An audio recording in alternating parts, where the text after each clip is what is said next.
Magandang araw kakoko, nagbabalik na naman tayo para magluto ng masarap na ulam.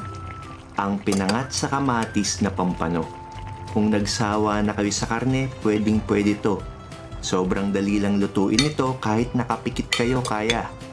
Ang sarap nito kakokok, isawsaw mo sa patis na may sili. Grabe, mapapakain ka talaga. Sa kasirola, i-layer natin ang ating ingredients. Unahin natin ang kamatis. Ito yung magiging natural na sabaw ng ating putahe.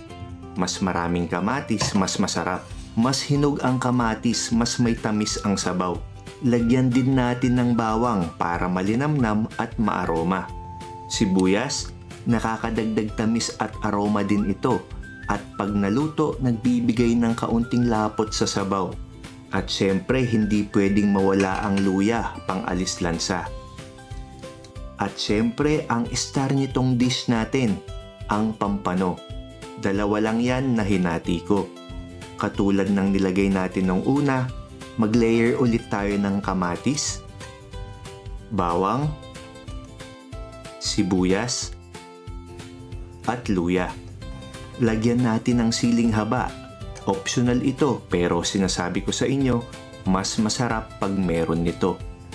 Lagyan natin ng patis.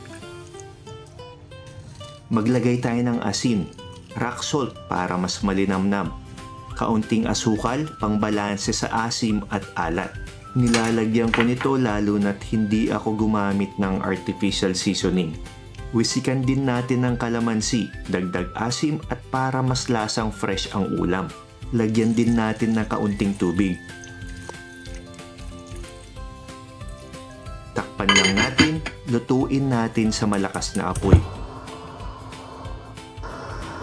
Kumukulo na, hinaan lang natin ang apoy.